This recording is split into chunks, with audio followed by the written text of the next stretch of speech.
Perdón. Como estaba escuchando, estaba leyendo un texto. Comenzamos con las presentaciones. Entonces, recuerden, eh, pautas que ya les había mencionado y las recuerdo, ¿no? La presentación se hace con los compañeros de su país.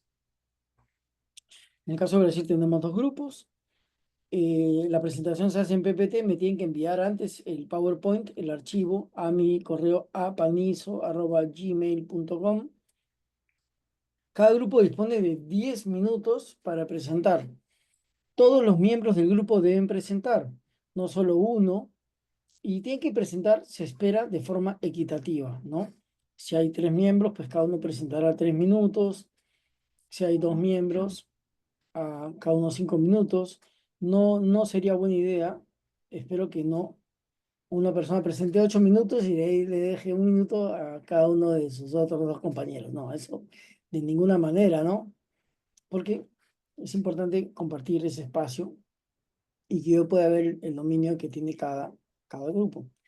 Ya hemos hablado del contenido de la presentación, les dije que era flexible, pero que los siguientes elementos tenían que estar. ¿Cuál es la política elegida? ¿Quiénes son los miembros del grupo? Es importante.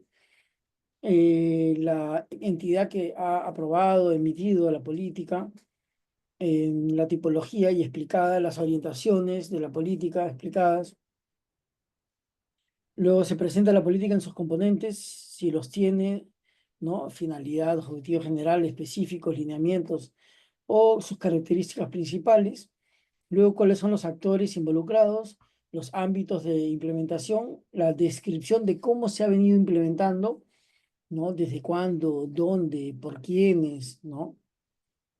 Y bueno, después un balance final de logros o resultados, ¿sí?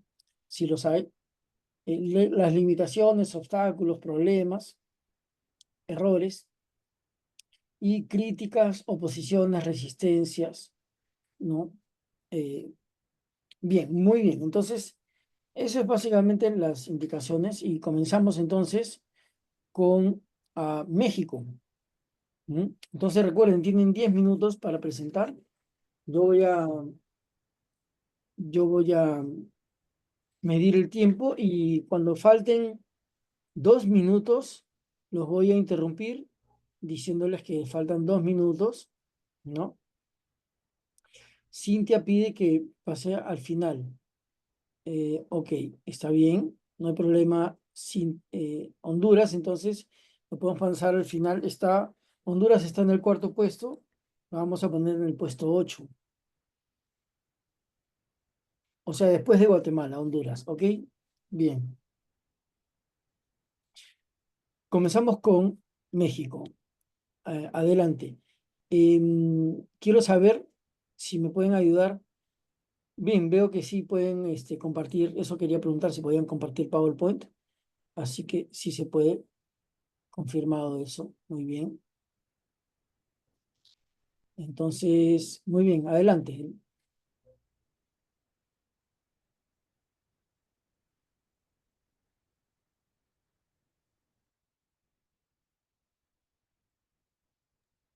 No veo un micro, nadie está hablando, ¿no? Todavía, porque ya pueden, ¿ah? Ya pueden presentar.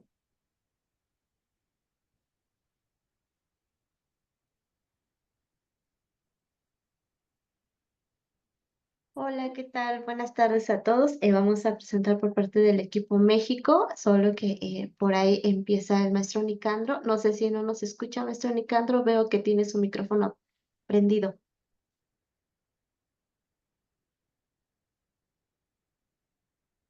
No, Nicandro, no te escuchamos. No, hasta ahora no te hemos escuchado. Puedes ver las opciones de audio, a ver cuál de las configuraciones te puede favorecer. A mí me ha pasado eso que tengo una configuración elegida que no funciona bien, elijo la otra y ya funciona, ¿no?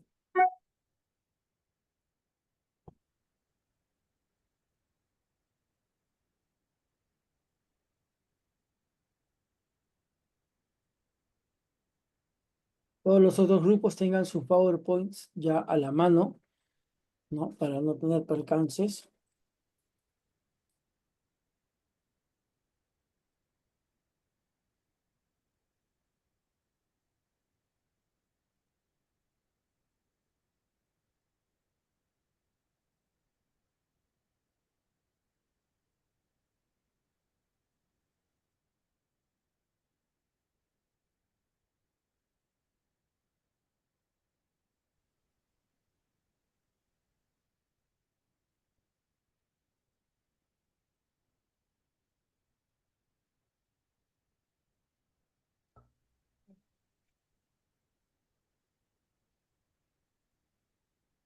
Oh, Ah, Nicandro, no te escuchamos. A ver, hay que resolver eso, ¿no? Porque el tiempo está corriendo. Ya, está bien, va a salir o volver a entrar. Bien. A ver, tengamos cuidado con estas configuraciones, ¿sí? Vayan probando. Este es un momento, por ejemplo, en que todos pueden probar que su micrófono esté sonando. A ver, mientras Nicandro entra y sale, o sale y entra, ¿no?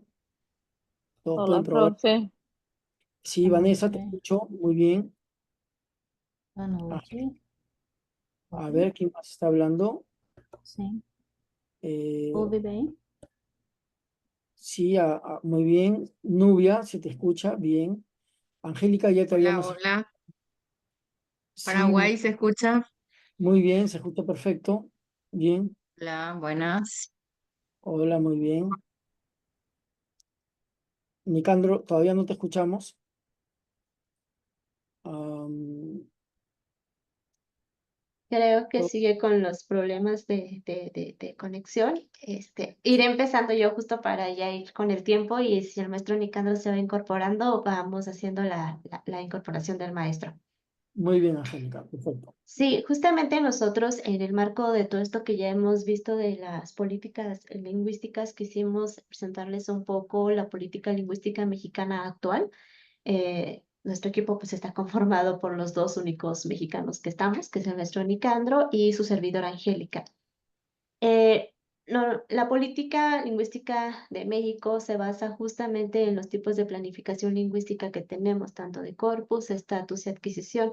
A partir del corpus, el estatus que ya decíamos que se tienen que retroalimentar mutuamente, el Instituto Nacional de Lenguas Indígenas, que es el ente o la entidad que justamente diseñó esta política, lo vio desde dos ejes temáticos importantes. Por un lado, la planificación lingüística comunitaria justamente para empezar con los corpus, con normas de escrituras, gramáticas, diccionarios y vocabularios, que ahorita vamos a ver un poquito más. Y por el otro, del estatus, que esta línea temática nosotros la denominamos institucionalización de las lenguas indígenas, es decir, la presencia de las lenguas indígenas en la administración pública federal, estatal y municipal.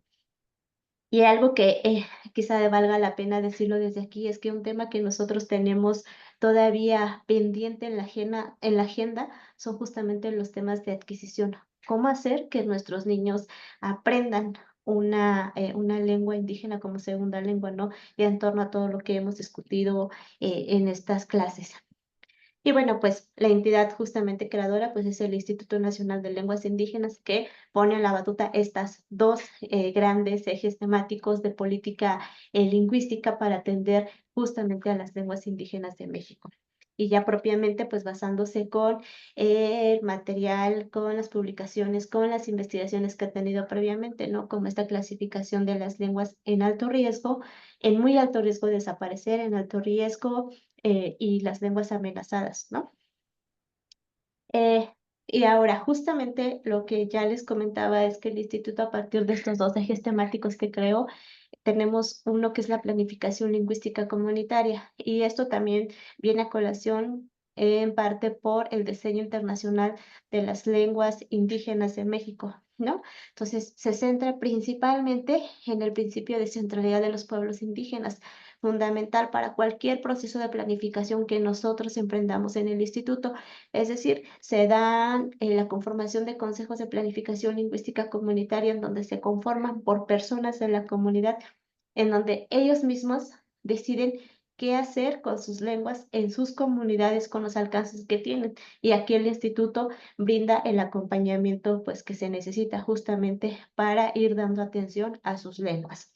Por eso enmarcamos la planificación lingüística comunitaria como una política que viene de abajo hacia arriba. Es decir, si bien nosotros brindamos ese acompañamiento, pero son los hablantes quienes dicen y van llevando la batuta de cuáles son las acciones que debemos emprender justamente para sus lenguas, ¿no? Y en ese acompañamiento, pues se han trabajado normas, se han trabajado alfabetos, se han trabajado justamente las normas y los alfabetos en una clasificación, ¿no? Las normas para las lenguas que tenemos con, se podría decir, con una vitalidad fuerte, y los alfabetos y cartillas para las lenguas que están en riesgo de desaparecer, ¿no? Entonces se tiene la participación de las personas hablantes de las comunidades.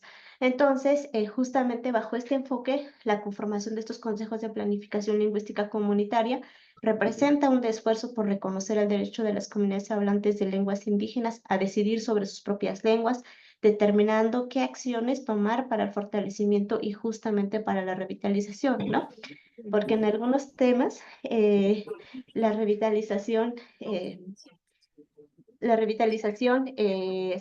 se da justamente desde el grado de riesgo que tienen las lenguas.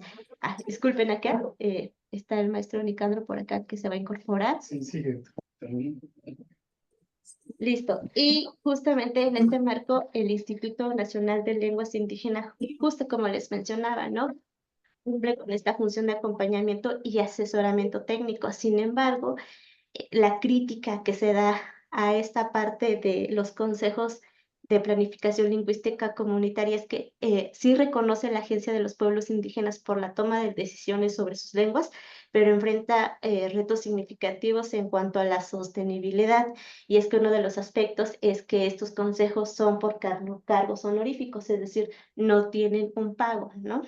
Entonces, justamente esa es la primera crítica que nosotros hacemos a partir de esto, ¿no?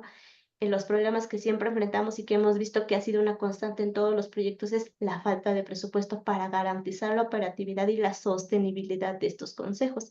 Y estos consejos pues son honoríficos, lo que significa que las personas involucradas pues no reciben una remuneración por su trabajo, y muy a menudo son maestros que ya están jubilados y que tienen ese tiempo para desenvolverse justamente en el tema de las lenguas, y aparte como que desde una visión pedagógica. Entonces, por aquí está el maestro Nicandro, le voy a pasar el micrófono porque esta parte también es una parte importante que desde su área está llevando.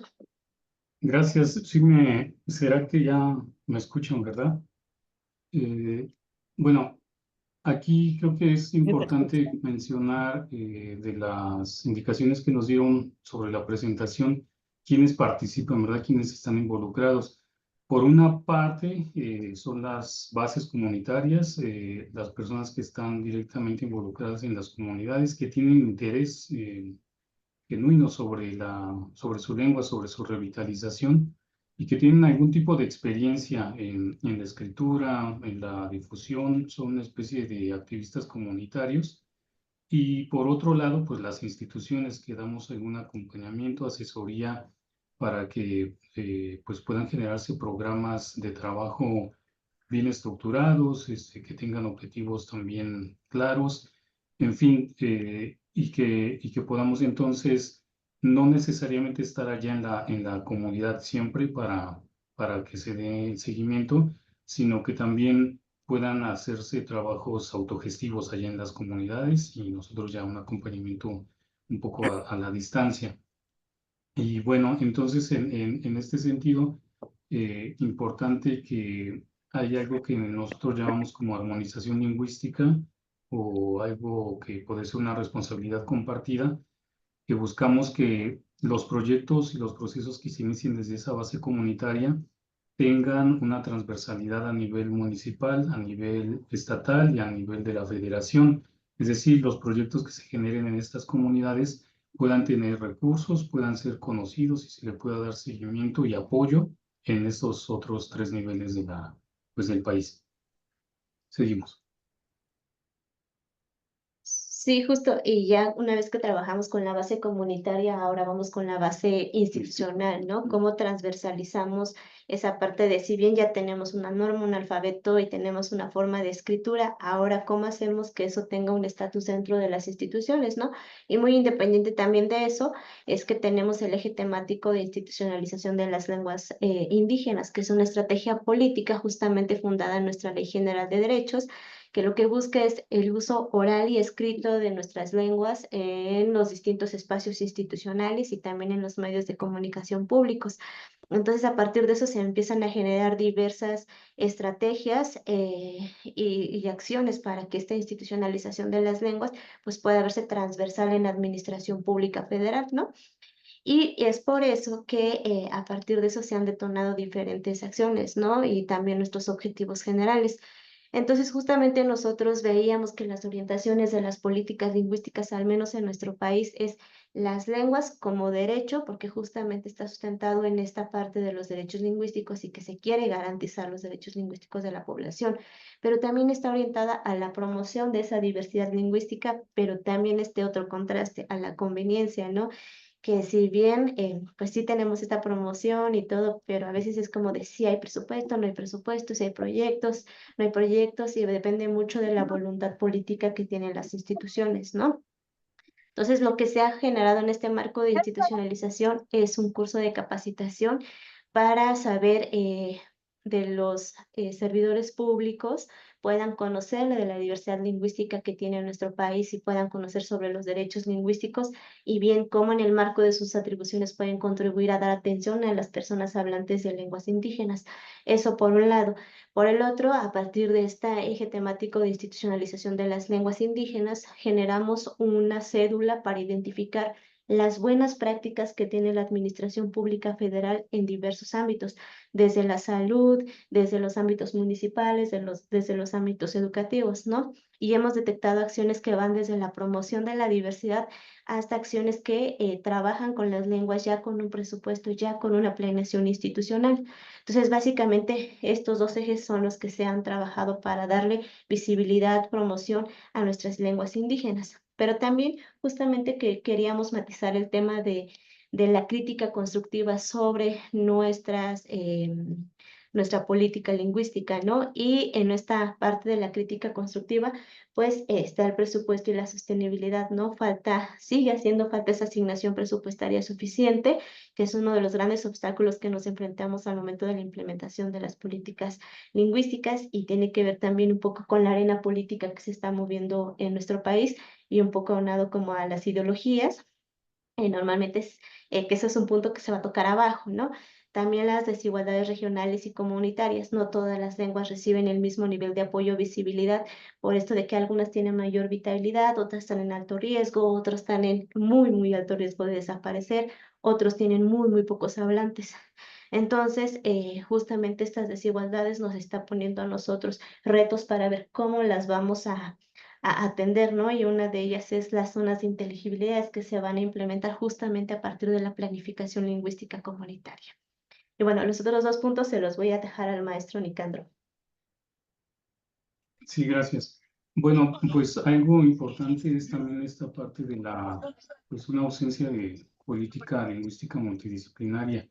En esto tenemos que la revitalización de las lenguas no es únicamente una cuestión lingüística, también se deben articular con políticas en otros niveles, como el educativo, como incluso la misma economía del país y comunitaria y de diferentes niveles. El factor de la salud, es decir, es Próxima multidimensional. estación, El Ángel. La Y solidaridad de las entonces, personas en situación. creo que hay un audio ya, ajá, entonces lo que tenemos es que hay muchos otros factores que inciden en esta pérdida lingüística y que, es decir, no podemos asumir todo esto desde una misma línea, desde una sola arista, sino que debe ser transversal también a otros ejes, ¿verdad? Como mencionamos, economía, salud, educación, para que esta política lingüística pueda ser más generalizada en el país. Y finalmente tenemos también esto que mencionábamos, que debe ser una responsabilidad compartida en los tres órdenes. Pues la política debe ser conocida y debe de tener también algunas actividades, responsabilidades, atribuciones, tanto en el nivel federal como allá en el estado y también en el municipio. Es muy común que en el nivel municipal desconozcan pues la realidad multilingüe de su municipio y que es también un derecho y una obligación, un derecho de sus hablantes, de sus ciudadanos en el municipio y una obligación de parte de los municipios para que puedan ejercer estos derechos. En fin, en algunos casos también el presupuesto, cuando a veces llega a los municipios, no está debidamente etiquetado, por lo que de pronto pues podemos decir que se desaparece o se deslinda, se dirige hacia otros procesos más de infraestructura y no al tema de la revitalización lingüística. Entonces, es importante que además de que llegue el presupuesto, que esté etiquetado para que no ocurra una desviación o asignación a otros temas. En fin, también importante la transversalización de estas iniciativas de los programas comunitarios hacia los 3 niveles que estamos refiriendo, que haya, que se conozca el plan comunitario en los 3 niveles de gobierno y que por lo tanto también se le dé seguimiento en esos mismos niveles.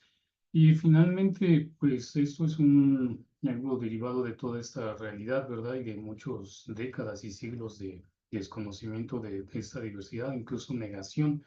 Y hoy que se reconoce constitucionalmente, entonces el Estado debe transformarse. Se debe de adaptar toda la estructura gubernamental. Las instituciones, pues entonces deben de tener su documentación, los servicios que ofrecen, los programas, la atención tanto personal, directa y en línea, debe de tener un enfoque plurilingüe y pluricultural. Debería de haber personas atendiendo en todas las instituciones y todos sus sistemas pues de atención deberían de ser con ese enfoque plurilingüe y pluricultural. Bueno, creo que vamos cerrando con esta parte. Angélica. Sí, creo que, y ya por último decirles que si bien son dos ejes temáticos importantes, la planificación lingüística comunitaria viene de abajo hacia arriba, este de institucionalización sí viene de arriba hacia abajo, es decir, son las políticas que las instituciones hacen para la atención de las lenguas, ¿no? Entonces, con esto estaríamos cerrando nuestra participación y vamos a tratar de prender la cámara porque aquí estamos los dos. Ya. Muy bien, muchas gracias. Muchas gracias. Angélica y Nicandro, muy interesante. Ah, ¿están en la misma oficina, dices? Sí, ¿no? Ahí. Sí, Hola, hola. Ah, con razón, por el audio. Ya. Ok, sí, justo. Para arreglarlo fue más fácil movernos a una oficina, pero aquí estamos pendientes. Bueno, voy para allá, creo que ya puedo escuchar eso. muchas gracias. Entonces, gracias a Angélica y Nicandro de México. Como tenemos el tiempo un poquito pasadito, vamos rápido a Brasil. Por favor, recuerden, ustedes pueden hacer preguntas. Al final de las presentaciones podemos hacer preguntas a todas, ¿no? Pero vamos a avanzar para que todos vamos a presentar. Algo muy interesante que tiene la presentación de México es el concepto de transversalización, que es una cosa que hemos conversado, ¿no? Que la misma política sea compartida por los distintos niveles de gobierno, ¿no? Luego también lo del presupuesto etiquetado, ¿no? Que esté comprometido a una finalidad específica el presupuesto asignado a los niveles de gobierno para que no se vaya a otras tareas, ¿no? Otras actividades. Bien, interesante. Vamos entonces con Brasil 1, Brasil 1, ¿no? Que son Vanessa, Boa Sandra, tarde, Nubia. Adelante. boa tarde, boa noite. Nossa apresentação vai ser em três: a Vanessa, a Samara e eu, no Tupinambá. E a gente vai ter esses 5 pontos, né, da política linguística para as línguas indígenas no Brasil. Vai ter o ponto 1 do Estatuto do Índio, a Constituição Federal, a referencial curricular nacional das escolas indígenas, projetos de leis indígenas e projetos de lei de intérprete. São esses pontos que nós vamos tocar ali no mapa a diversidade linguística do Brasil. Eu quero registrar que a gente tem no Brasil, no início a gente tinha exatamente mais de mil línguas e agora nós temos só 170 por aí línguas indígenas. E no Estatuto do Índio, a lei que traz em relação à questão indígena? Na lei do Estatuto de criada em 1973, os indígenas vistos como relativamente incapazes deveriam ser tutelados por um órgão indigenista estatal. E aí você cria o SPI, e que hoje se tornou, na verdade, a Fundação Nacional dos Povos Indígenas, a FUNAI. E a base, né, era a integração nacional dos povos indígenas à sociedade nacional. A gente tem, o Brasil, ela Próxima adota estación, Pirámide diferentes O Brasil del adota Sol. diferentes orientações políticas e linguísticas. A política de tolerância, que considera o uso da língua sem repressão. Apesar de antes haver repressão, que era a proibição total das línguas originárias. Hoje, ela tem a tendência, a política, ela caminha nessa parceria da tolerância, que não tem repressão, sem violência, para atender resultados eficazes, camufla a desvalorização das línguas indígenas. Quanto à política de promoção, apesar de contemplar o bilinguismo, eleva o status da língua portuguesa. Então, no Estatuto do Índio, existe no primeiro parágrafo resguardar os usos, costumes e tradições indígenas. Aos índios e às comunidades indígenas se estende a proteção das leis do país, mesmo em termos em que se aplicam aos demais brasileiros, resguardando os usos, costumes e tradições indígenas, bem como as condições peculiares reconhecidas nesta lei. Aqui não diz explicitamente a questão da língua indígena. Já no artigo 9º, fala que qualquer índio poderá requerer o seu juiz de competência à liberação para o regime de tutelado.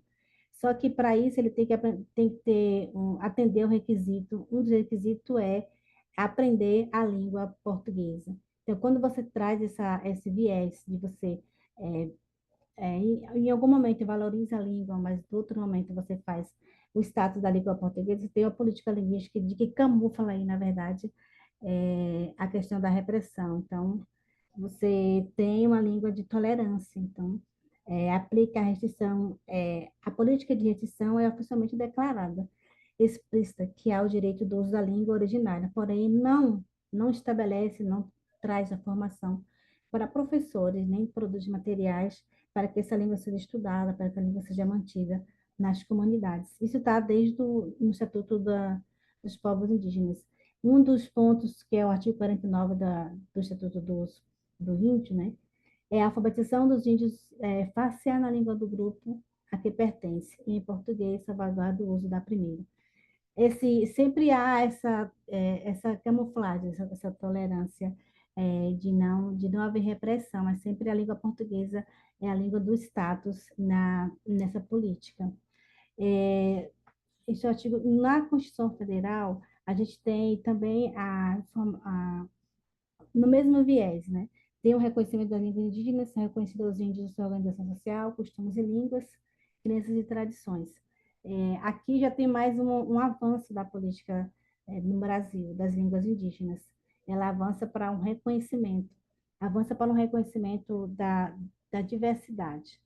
Contudo, a Constituição estabelece um marco para a valorização da diversidade cultural e linguística, o que inclui as línguas indígenas como patrimônio cultural e material no Brasil. Isso aí, mesmo não estando explícito, no artigo 215, estabelece a garantia a todos o pleno exercício dos direitos culturais, e o acesso a fontes cultural nacional, e apoiará e incentivará a valorização e difusão de manifestações culturais.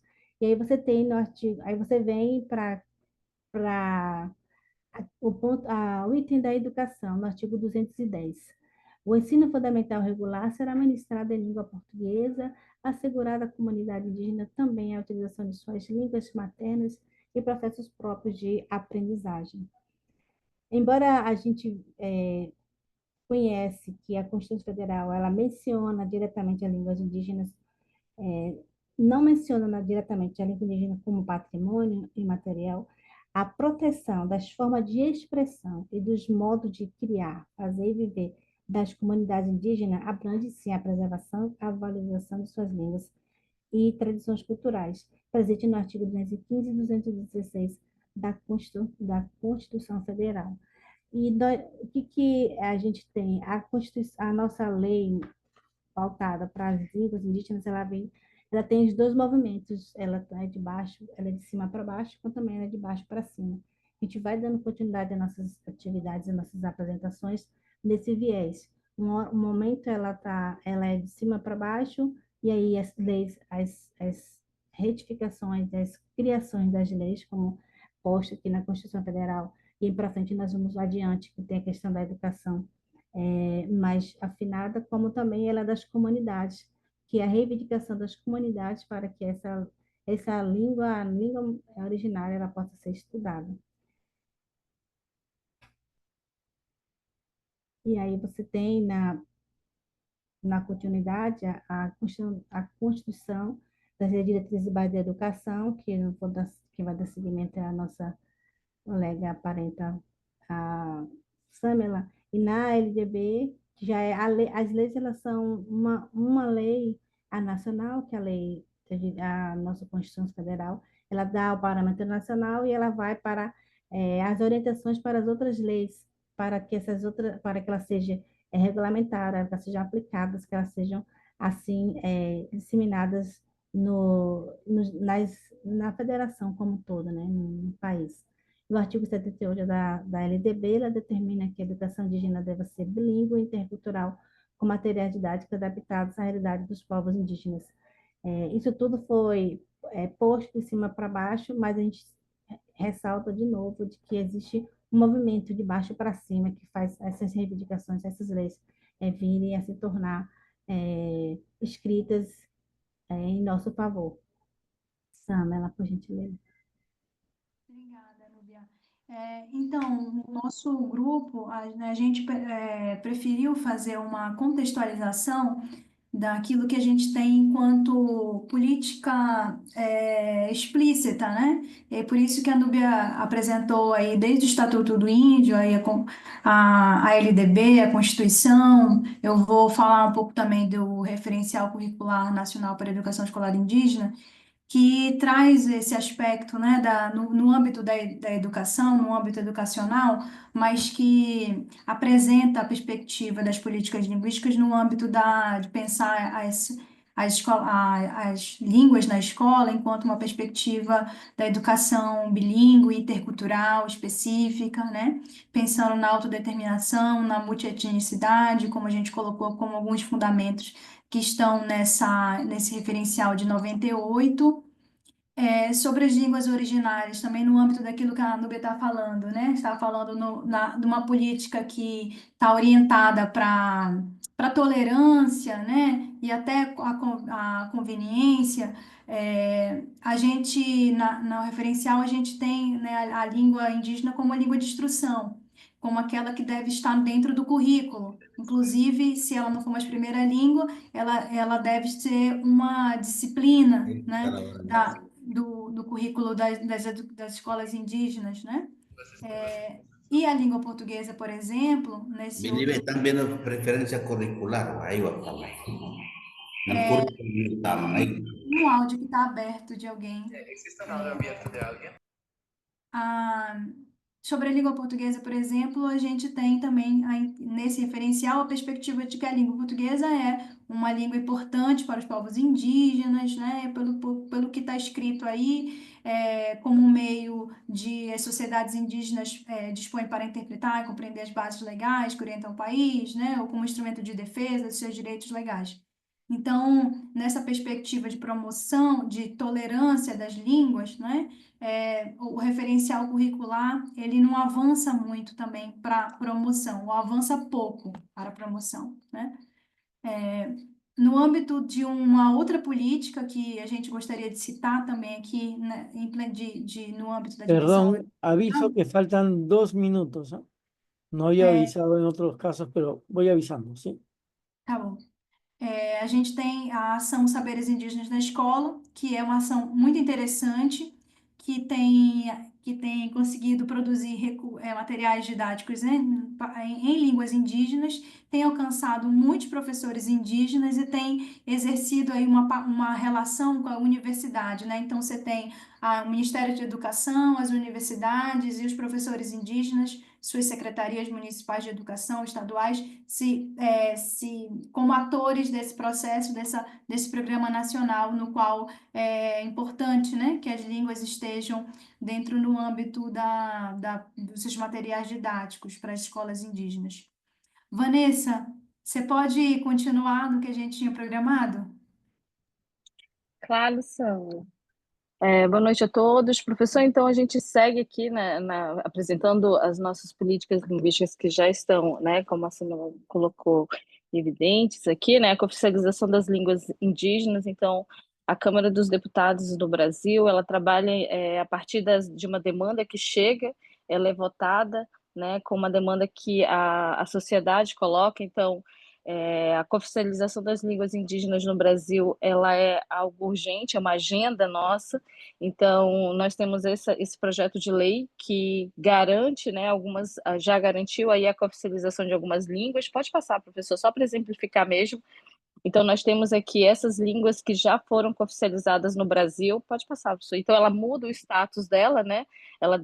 Agora ela é reconhecida como uma língua oficializada, então ela necessita, assim, a crítica, né, nesse sentido é que muitas vezes, ainda que ela esteja oficializada, não há ações ou projetos que a façam ser privilegiada dentro do seu município. No caso do nosso Macuxi, que ele é uma língua oficializada, ainda falta muitas demandas no sentido de atendimento em esfera jurídica, da saúde, da educação na língua. Então, às vezes, ela está oficializada, mas necessita de ações, de fato, para que ela seja implementada.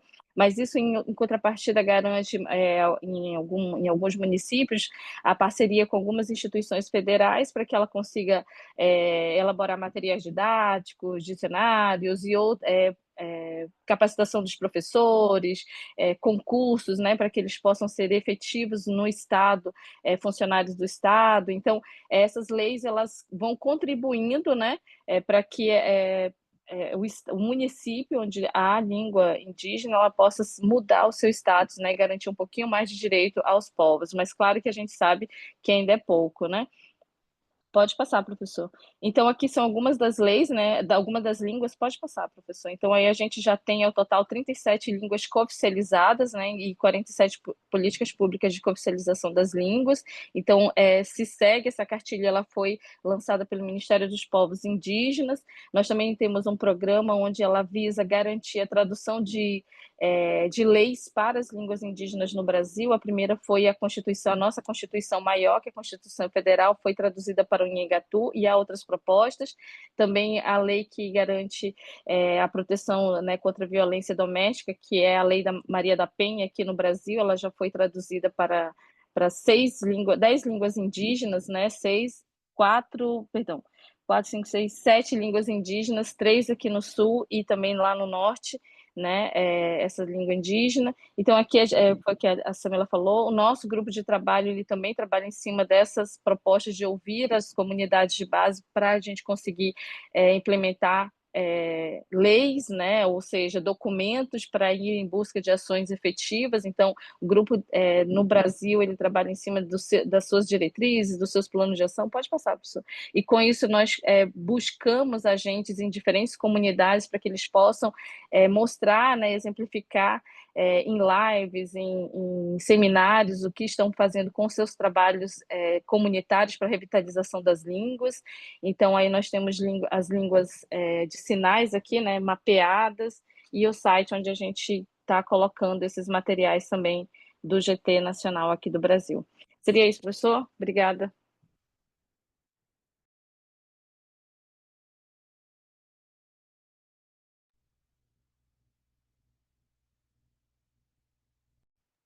Muchas gracias, Vanessa, Samela y Nubia. Muy buena presentación, interesante. Interesante que la oficialización de las lenguas sea por una demanda ciudadana, ¿no? Y que eso sea lo que está impulsando. Muy bien, gracias, Brasil. Ahora pasamos a la presentación le tocaba a Panamá, pero me escribió temprano el compañero de Panamá que su compañera está ahora en una comarca y no tiene señal, está con dificultades de conexión. Así que vamos a pasar a Honduras. Perdón, Honduras no, Honduras pidió estar al final. Entonces pasamos a El Salvador. El Salvador. Entonces, por favor, El Salvador, luego de El Salvador sería el caso de Perú, ¿no? Y luego Paraguay, luego Guatemala y finalmente Honduras. Entonces, muy bien. Han recibido el pedido de nuestro coordinador Luis Enrique López de también compartir las presentaciones, yo diría que en un formato de PDF, en el WhatsApp que tenemos que se llama Asistencia Técnica Diplomado, ¿no? Así que hagamos eso también para que todos tengamos las presentaciones de todos. Muy bien, adelante, El Salvador, tienen 10 minutos. Hola, buenas tardes, ¿me escuchan? Sí, muy bien, Hola, perfecto. nosotros somos El Salvador, vamos a presentar una política pública. Bueno, advierto antes que dos de nuestros compañeros están en trabajo de campo y aunque están conectados probablemente tengan dificultad. Si ellos tienen dificultad, nosotros vamos a cubrir, pero pueda que se dé ese problemita. Nosotros vamos a presentar una política pública que tiene que ver con la publicación para la promoción de las culturas, de textos para la promoción de las culturas indígenas y el idioma náhuatl. Eh, el equipo está conformado por Alberto Cruz, Gustavo Pineda, Berenice Gómez y Cristian Hernández. Los cuatro formamos parte de la Dirección General de Multiculturalidad, que en el Ministerio de Cultura de El Salvador es la que se encarga de la totalidad de los temas de los pueblos indígenas y afrodescendientes. Y somos un equipo pequeñito, apenas de 5 personas, y en ese sentido, pues, digamos que aunque nos compete también la cuestión lingüística, pues nos vemos bastante limitados en este asunto. La política elegida, como les decía, es una serie de publicaciones para la promoción de las culturas indígenas y el idioma náhuatl. Hemos elegido esta política porque, aunque también tenemos nidos de inmersión lingüística, que quizá hubiera sido interesante de presentar, no, esa política la ejecuta directamente el Ministerio de Educación y no tanto nosotros. En cambio, en esta que les estamos presentando, nosotros, la Dirección General de Multiculturalidad y el Ministerio de Cultura, digamos, tenemos un papel más activo y en ese sentido quizá sea más pertinente que la presentemos y por eso la hemos elegido. Bueno, la entidad creadora de esta política es el despacho de la primera dama. Hay una cuestión muy interesante en el caso de El Salvador, es que en el actual periodo presidencial ha habido una apuesta interesante al todo el tema de la primera infancia. Se ha creado, por ejemplo, lo que se llama Instituto Crecer Juntos, que es el ente rector de las políticas en torno al tema de la primera infancia. Y precisamente montados sobre esta temática, y a partir del interés del despacho de la primera dama, en coordinación con el Ministerio de Cultura y con el Ministerio de Educación, y como les decía también con el Instituto Crecer Juntos, se ha creado una serie de textos dirigidos a la primera infancia, pero que gravitan en torno al tema de los pueblos indígenas de El Salvador y en algunos casos particularmente sobre el náhuatl, que es la única lengua que todavía se habla acá en El Salvador. La tipología de la política analizada, pues, es una política de arriba hacia abajo, ya que viene desde las instancias estatales, como les decía, desde el despacho de la primera dama y desde los ministerios. Se Está trata de fallando un una poquito política. el micrófono, Cristian, ¿ah? Está fallando un poquito el micrófono, quizás. Ok, no sé. Hola, ¿me escucha? Sí. Ahora sí bien, sí. Les decía de que se trata de una política de arriba hacia abajo, ya que viene desde las instancias estatales, desde el despacho de la primera dama, es decir, prácticamente desde la presidencia, y también del Ministerio de Cultura, es decir, de los niveles ministeriales. Es una política implícita, pues no está escrita de manera como tal, sin embargo, pues se ejecuta y gravita en torno a, como ya les estaba diciendo, el tema de los pueblos indígenas y la promoción de la cultura y la identidad de estas comunidades. Se trata de una política de tipo abierta, pues es de carácter público y se da a conocer con una serie de acciones a la ciudadanía, y es una política de facto, pues no tiene un marco legal, aunque podría sustentarse en el artículo 62 de la Constitución, que establece la necesidad de promocionar las culturas indígenas. No sé si Iracema puede participar, no sé, porque venía en camino, no sé si puede Hola, ¿se intervenir. escucha? Ujú. Hola, Sí, Sí, escuchamos. sí, te escucho, ¿se Iracema. escucha? Sí, se escuchan las intervenciones porque vamos en carretera y la señal no me da mucho. Em, las orientaciones de la política, como lo mencionaba el compañero, en su suerte de promoción masiva de la lengua náhuatl dirigida a la niñez y también a sectores de la ciudad en general.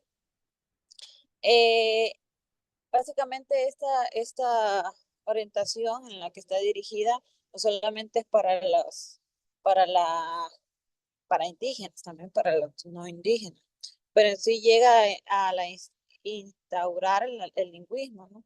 Más bien un conocimiento suficiente para asumir y respetar las diferentes manifestaciones culturales incluidas náhuatl. Entre estas entendemos algunas,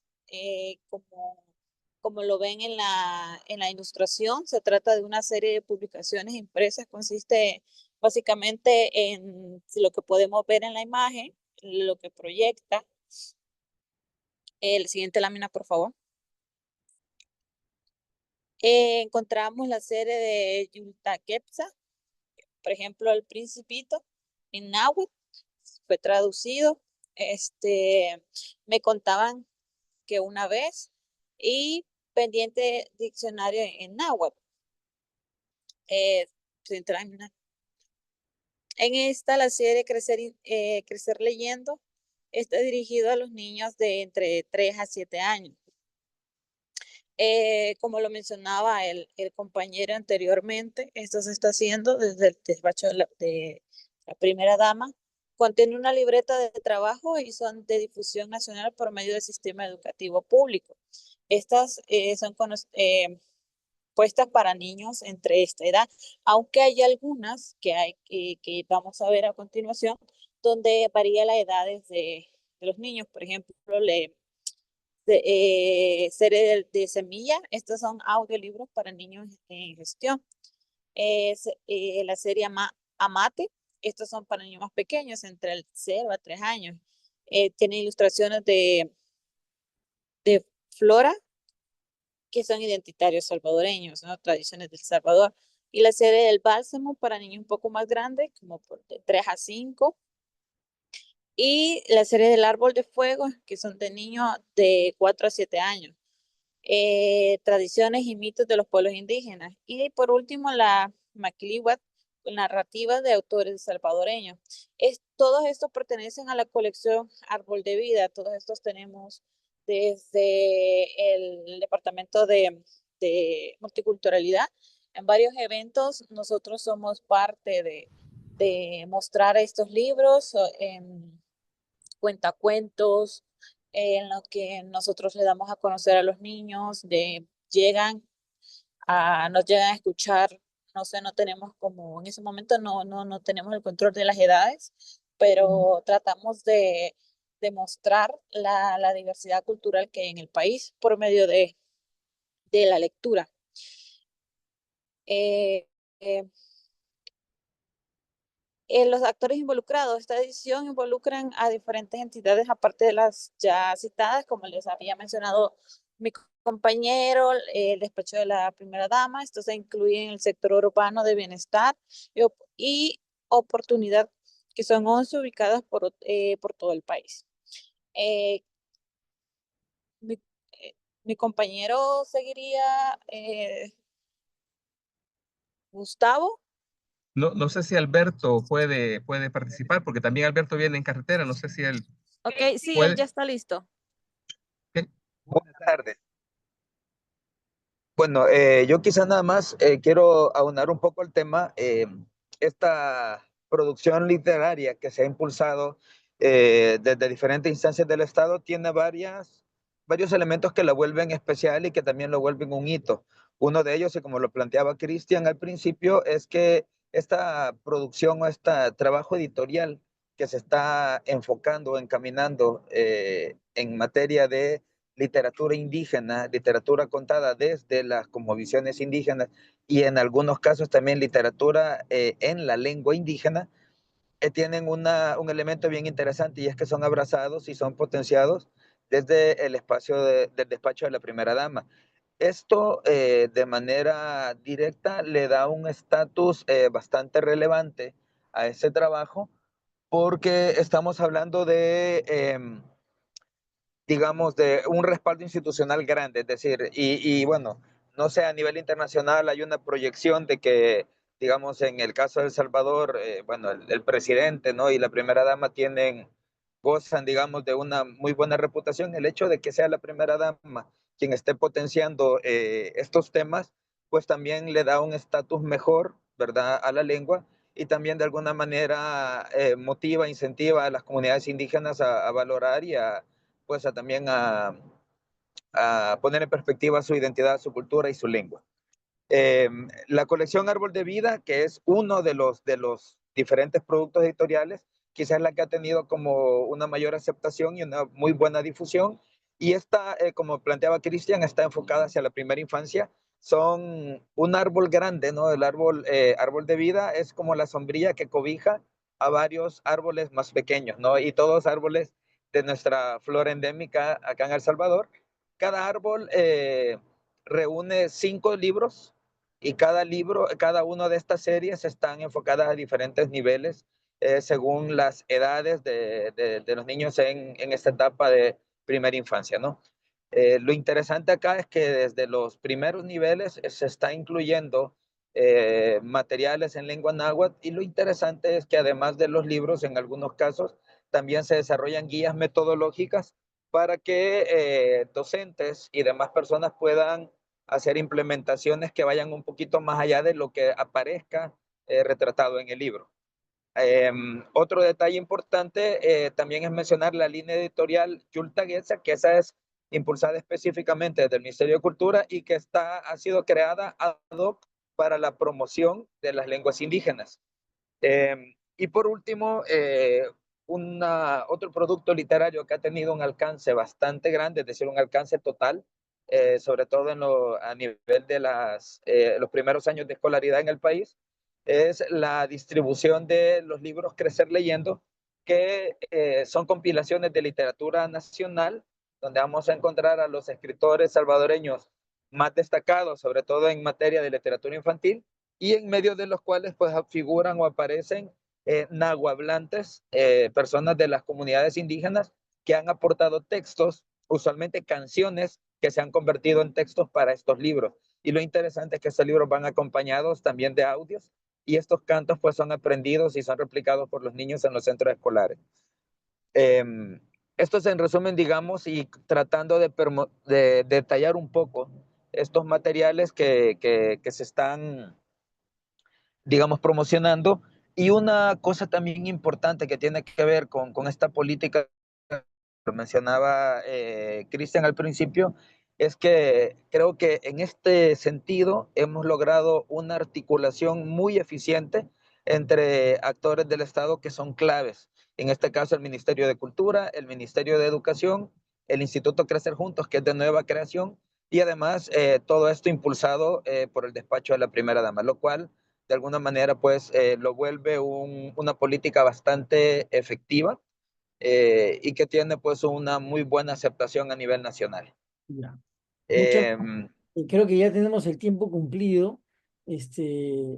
Equipo de El Salvador, ya estamos totalmente fuera del tiempo.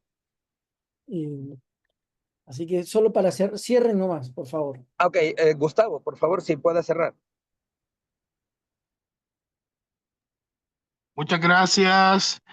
Voy a ser bien breve. En el tema de los logros, ¿verdad?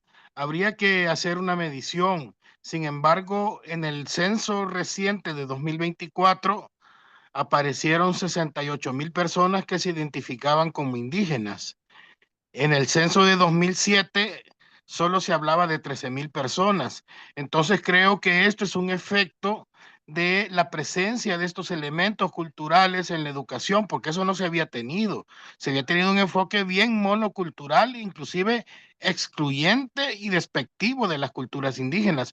Ahora pasa hay un punto de inflexión con estas publicaciones. Entonces habría que, repito, habría que medir cuáles serán los efectos, pero nosotros en el terreno podemos ver cómo se recibe con positividad los elementos de los pueblos indígenas, ¿verdad? En cuanto a limitaciones, desde luego habrá que ampliar digamos, esta situación, ¿verdad? Esta política, este grupo de publicaciones, pero creo que es una línea que se está sosteniendo en el tiempo. Con esto termino. Muchas gracias. Muchas gracias a ustedes, equipo de El Salvador, a los cuatro, muy buena presentación, interesante. Bueno, sí, efectivamente, el hecho de que haya una mucho mayor autoidentificación de un censo al otro es un indicador aproximativo, ¿no? Como se dice, un indicador proxy de que algo está funcionando en la autoestima, en la autoidentificación de los pueblos, ¿no? Bien, vamos a pasar ahora con la presentación de Perú. Adelante, compatriotas. ¿Están listos?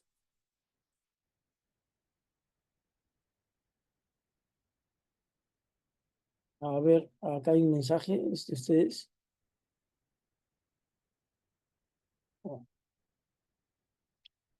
A ver, equipo de Perú. Sí, Agustín, buenas, ya estamos listos. Diana, por favor. Ahí Perfecto. estoy viendo y va a Adelante. comenzar Diana. Diana, por favor. Sí, a ver. ¿Qué tal? Buenas noches con todos. Nosotros somos el equipo de Perú, está conformado por Gerardo García, por Liben de Su y quien les habla, Diana Mayurí. Entonces vamos a hacer la presentación de la Política Nacional de Lenguas Originarias, Tradición Oral e Interculturalidad al 2040. También nosotros la llamamos la PENLOTI al 2040. Bueno, nosotros estamos trabajando en el Ministerio de Cultura, ¿no? Bueno, aquí tenemos una línea de tiempo de las acciones que conllevaron también a la aprobación de la política. En primer lugar, tenemos en el 2011 la promulgación de la ley 29735, que es la ley de lenguas, también llamada, ¿no? Es la ley que regula el uso, la preservación, desarrollo, recuperación, fomento y difusión de las lenguas originarias del Perú. Entonces, a partir de esta promulgación de la ley, se marca un hito de acciones importantes que van a conllevar a la aprobación también de la política nacional, ¿no? Luego, en el 2012, tenemos la formación de intérpretes en lenguas indígenas. En el 2013 tenemos la creación de la DLI, de la Dirección de Lenguas Indígenas en el Ministerio de Cultura. En el 2015 tenemos la creación del RENITLI, el Registro Nacional de Intérpretes y Traductores de Lenguas Indígenas, que es también una plataforma que en donde podemos hacer la consulta de los intérpretes que tenemos en las diferentes regiones del país y las diferentes lenguas en las que se han formado, ¿no? Luego en el 2016, a inicios del 2016, tenemos la aprobación del reglamento de la ley. A partir de esta aprobación del reglamento de la ley 29735, de la ley de lenguas, se marcan una serie de actividades, ¿no?, que van a permitir la implementación de la ley, ¿no? En la ley ya estaba establecido que se tenía que bueno, que se iba a elaborar una política, ¿no? Una política nacional de lenguas originarias, la cual ya es aprobada en el 2017, ¿no? El 10 de agosto se aprueba la PENLOTI mediante Decreto Supremo 005-2017. Ahora, sí es importante mencionar, ¿no?, que si bien es cierto, esta política rige desde arriba, ¿no? Todas las acciones que se trabajaron para que se ponga en marcha y para que para que también se incluya la creación de una política dentro de la ley de lenguas, surgieron también a partir de las comisiones las comisiones de trabajo, ¿no? En el Congreso también con las congresistas que apoyaron a la promoción de esta promulgación de la ley, ¿no? Luego tenemos también, entre otros hitos importantes, la creación de la Comisión Multisectorial de Naturaleza Temporal encargada de proponer la PENLOTI, ¿no? Esa fue antes de la aprobación. Luego tenemos la aprobación del mapa etnolingüístico del Perú, que también en donde se puede visualizar, ¿no? La predominancia que hay de las lenguas en todas las regiones. Luego también tenemos la aprobación del reglamento que regula las políticas nacionales. En el 2019 tenemos ahí la reunión con CEPLAN sobre la actualización de la PENLOTI, ¿no? A partir de esta reunión también fue importante porque nos permitió evaluar cuáles son las acciones, ¿no? que están permitiendo la implementación de esta política, con qué sectores se están trabajando, qué sectores están implementando sus acciones o cuáles son las dificultades que están evaluando estos sectores para el cumplimiento de las acciones, ¿no? En el 2020 también tenemos el inicio del proceso de actualización de esta política y también el decreto legislativo 1489 que permitió la creación del Servicio de Interpretación y Traducción, la SIT, que es un servicio que brinda el Ministerio de Cultura, ¿no? Y que también surgió en un contexto de la pandemia, ¿no? Para atender las emergencias, con este servicio de interpretación y traducción, ¿no? Luego tenemos la actualización del mapa etnolingüístico y en abril del 2021 tenemos el inicio de la consulta pública de la propuesta actualizada de la PENLOTI. Ahora, a partir de ahí tenemos la implementación, ¿no? de la política. Siguiente, por favor. Ahora, ¿sobre qué problema público se pretende resolver esta política, ¿no? Esta política surge a partir del problema del limitado ejercicio de los derechos lingüísticos de las personas hablantes de lenguas indígenas originarias, ¿no? Ahora, este problema público tiene 4 causas que se proponen en esta política. La primera es la prevalencia del funcionamiento del Estado bajo una perspectiva monolingüe y monocultural, que es, de hecho, desde el inicio, ¿no? de la creación de nuestro Estado, siempre ha funcionado bajo esta perspectiva, ¿no?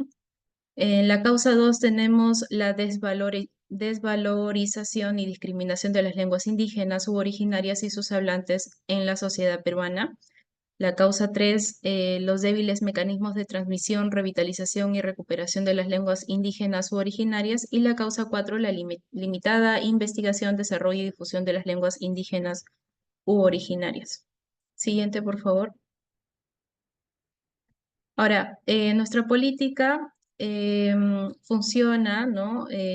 Bajo la lógica de estos 4 objetivos prioritarios, que a su vez tiene 32 lineamientos, en los cuales se pueden verificar en los 41 servicios y todo esto, ¿no?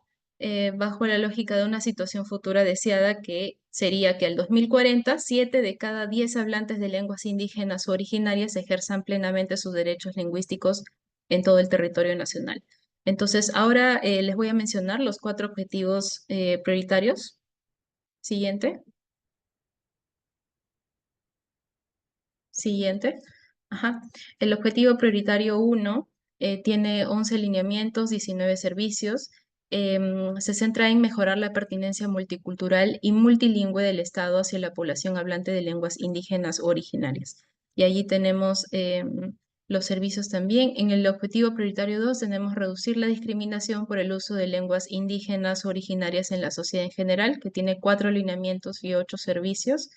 El objetivo prioritario 3 es incrementar la transmisión intergeneracional de las lenguas indígenas originarias y la tradición oral en la población, que tiene 9 lineamientos y 6 servicios. Y el objetivo prioritario 4, que tiene 8 lineamientos y 8 servicios, que es incrementar el dominio oral y escrito de las lenguas indígenas originarias para sus hablantes. Y a continuación, Lee les va a explicar un poco más acerca de esto. Sí, gracias Diana. Sí, aquí tenemos un cuadro comparativo con algunas políticas nacionales, tanto como el sector cultura y las políticas nacionales vigentes a nivel nacional. Como pueden ver, la Política Nacional de Lenguas Originarias tiene 41 servicios, ¿no? En comparación a otras que tienen 31, 82, ¿no? Nosotros, desde la aprobación de la organización de la política, hemos percatado de que efectivamente hacer seguimiento a 41 servicios es complejo. Entonces nos hemos puesto a comparar con las demás para repensar esa situación, ¿no? O sea, cómo están haciendo, por ejemplo, las que tienen 82, hay en otras que tienen incluso un poco más, ¿no? Y eso ya en la parte del tablero de control ya Ger lo va a ahondar, pero más o menos para que vean el panorama que se enfrentan las políticas nacionales a nivel nacional aquí en el Perú, ¿no? Ahí están los ejemplos. Luego, dentro de estos servicios que ha explicado Diana sobre el tema de los objetivos prioritarios, efectivamente están involucrados los actores estratégicos, ¿no? Que aquí podemos visualizar, ¿no? Tenemos al Instituto de Radio y Televisión Peruana, ¿no? El IRTP, el Ministerio de Cultura, efectivamente, Educación, Ministerio de Desarrollo e Inclusión Social, al Ministerio de Justicia, al RENIEC, ¿no? Al Ministerio del Interior, la Policía Nacional del Perú, el Ministerio de la Mujer y Poblaciones Vulnerables, ¿no? El Ministerio de Salud, la Biblioteca Nacional del Perú también, y bueno, ¿no? PRONAVEC, que es un programa aparte que se encarga de dar becas, ¿no? Becas 18 le denominan el programa que tienen para brindar a las personas que pertenecen a un pueblo indígena originario, ¿no? A través de una evaluación, ¿no? Entonces, está todo articulado y todos estos sectores hacen que efectivamente se plasmen dentro de la pelota 41 servicios que se ha identificado que están relacionados al tema de lenguas, ¿no? Em, para el segmento de evaluación de política, bueno, todos los servicios tienen sus indicadores, ¿no? Y corresponden a un total de 64, ¿no? 58 específicos en servicios y 6 sobre los objetivos prioritarios, ¿no? Y acá tenemos más o menos el cronograma que se plasma para hacer una evaluación y el seguimiento respectivo, ¿no? Porque así las políticas se aprueban a través de una institución, ¿no? Que es el CEPLAN, ¿no? Entonces el CEPLAN establece fechas específicas para hacer los reportes, ¿no? Y también nos dan los formatos respectivos, ¿no? Y esto es lo que tenemos que reportar, ¿no? Los resultados del seguimiento de evaluación, bueno, acá podemos ver que en ese tipo semáforo, ¿no? Rojito cuando está en tema de alerta, amarillo es como que regular y bueno, el color verde es bueno, ¿no?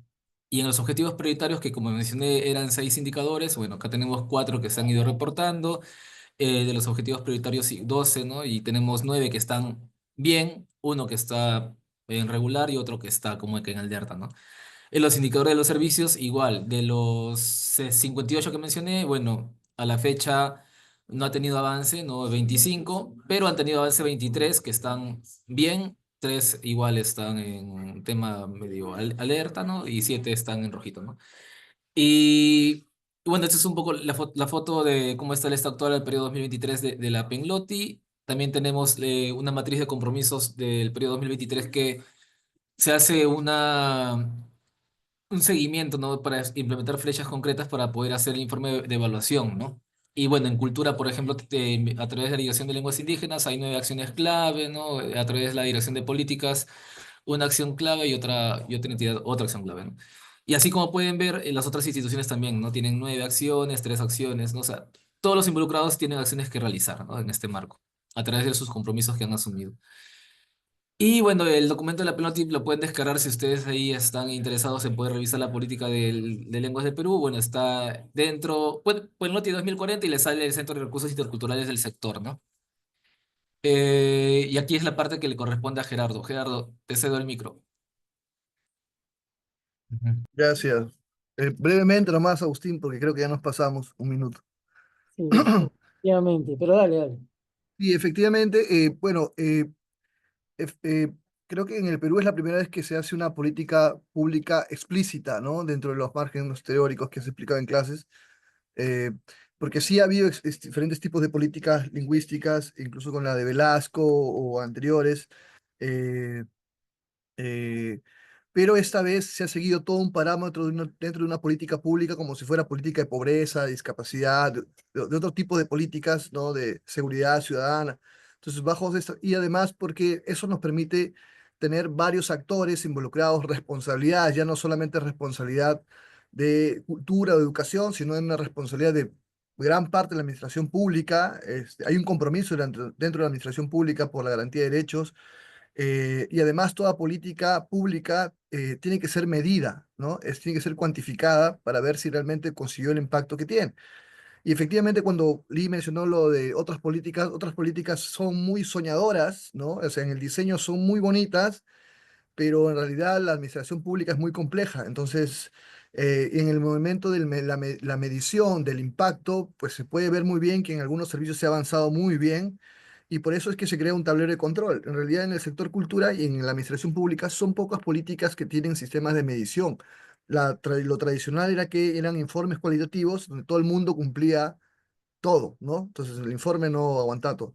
Pero en realidad, en temas cuantitativos, el tablero de control sí te dicen aquellos servicios que no se ha avanzado, que están en rojo, que son más complejos de avanzar, que los sectores no responden, etc. Entonces eso sí es importante. En cultura, en el sector cultura, no hay otro tablero de control de otra política de las que han mencionado, por ejemplo, Lee, que la política de transversalización del enfoque intercultural, la política de cultura al 2030.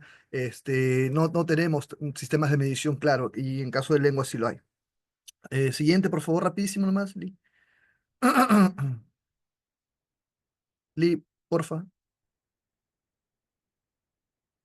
Sí, bueno, ahí están si alguien quiere entrar también, eso también es de público acceso, no necesita ser funcionario, pueden entrar y ver cómo está cada servicio, si el indicador se movió, el tema de la Biblioteca Nacional, el tema de producción de lenguas, el tema de los servicios que tiene el Minedu o el RENIEC, que ve el tema de identidad, uno puede ver, porque esto se reporta, claro, con un semestre de anticipación, y uno puede ver cómo se está moviendo la aguja, que estamos en verde, que en amarillo o que en rojo. Siguiente, por favor, Lee, rapidísimo. Siguiente. Quisiera ir bueno, ahí están todas las tablas, toda la información que podemos ver, a la parte de los desafíos, por favor. Sí, los retos. Sí, al ser una política pública es importante ver que hay servicios nuevos, ¿no? Y uno de los servicios nuevos, por ejemplo, se refieren a temas específicos como, por ejemplo, revitalización u otros servicios nuevos. Entonces, los sectores son más complejos o reacios de poder avanzar. Entonces, resulta una complejidad. Otro son aspectos también políticos. Hacer una política pública tiene que haber un aspecto político. Y es que en el Estado peruano, como sucede tal vez en en todos los estados latinoamericanos, hay una gran rotación de funcionarios. Entonces, establecer un contacto con el Ministerio de Salud, y después de 5 meses ves que no es el mismo, y después es otro, y después de 6 meses es otro, y después entonces es complicado debido a la alta rotación de funcionarios públicos. Pero ya hay un compromiso del sector, eso es importante, ¿no? Eh, También es importante que ese tablero va reportando poco a poco. Aquí están los servicios, por ejemplo, del sector cultura, y poco a poco vamos a ir metiendo también en el tablero los servicios en general, ¿no? Pero es poco a poco porque el tablero funciona como un sistema en el cual los propios puntos focales de los sectores o de las entidades o de las direcciones suben la información. No necesitan estar mandándome un informe, sino automáticamente tienen un usuario y una contraseña, y automáticamente en tiempo real suben la información del avance de su sector. No solamente la rotación ocurre en la administración pública, sino también en nuestro propio ministerio, y por tanto también se genera un aspecto complicado, ¿no? Pero creemos que es un gran avance en ese sentido. Siguiente, por favor. Sí, eso, Agustín, discúlpanos por habernos pasado un poco el tiempo. Gracias. Ok, muchas gracias al equipo de Perú. Es muy interesante, efectivamente es una política que intenta hablar en el lenguaje de la burocracia, de la gestión pública, ¿no? Para lograr esos compromisos institucionales que se plasman en planes operativos institucionales de muchos ministerios y entidades públicas, y eso se traduce en la posibilidad de conseguir presupuestos asignados, ¿no? Y eso es muy interesante. Es una de las grandes fortalezas de la política lingüística peruana. Bien, gracias. Pasemos entonces al siguiente grupo, que es el de Paraguay. Paraguay. Estamos Sí, estamos bien, bien sobre la hora, Buenas pero bueno, noches. adelante. Ahí Matías va a compartir.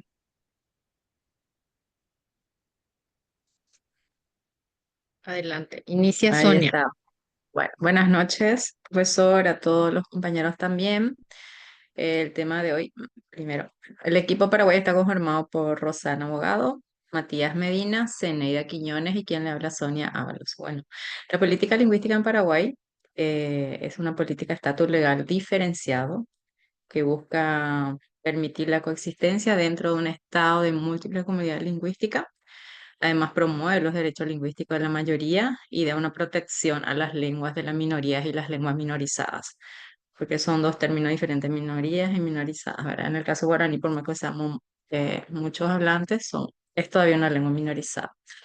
El reconocimiento y oficialización, en este caso el guaraní, se dio en el año 1092 como lengua nacional. Eso fue en el año 1967, ya en la época de la dictadura, pero posterior a la caída del estronismo recién se pudo oficializar la lengua como una de las lenguas oficiales de Paraguay junto al castellano. Siguiente, Mati. Bueno, y como ya dije, la oficialización de la lengua guaraní fue en el 92, pero fue una lucha de muchos años. Esto fue una política de abajo para arriba. Después, con la oficialización, ya se pudo hablar también de una reforma educativa donde se incluía ya el guaraní dentro de lo que el programa educativo ya junto al castellano, ¿verdad? En el 2010 se promulga la ley de lenguas, igualmente una ley de años de lucha también de parte de la sociedad civil, académicos y otros actores también que lucharon para que esta ley pueda salir. Esto salió en el 2010 y ¿Y de dónde hace usted, pues? poquito ¿Y vive allá? no. Miguel. A José Alberto de Salvador, por favor, su micrófono.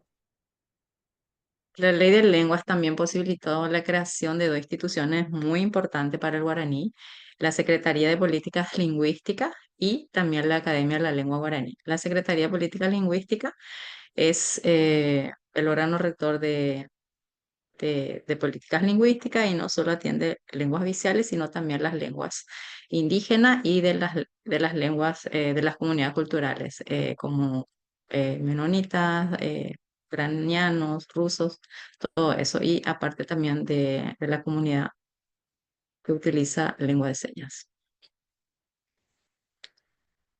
Mati, a ver, siguiente. Ahora es mi turno. Ahora ya, sí, espera que. Hola, no sé si me escuchan bien. Hola. Sí, adelante, Sí, muy bien. se te escucha bien. Buenas noches, profesor y compañeros. Según las indicaciones de la presentación, me referiré a las orientaciones en políticas lingüísticas de los tres autores. En primer lugar, el autor Richard Ruiz identifica tres orientaciones en políticas lingüísticas: la lengua como problema, la lengua como derecho y la lengua como recurso.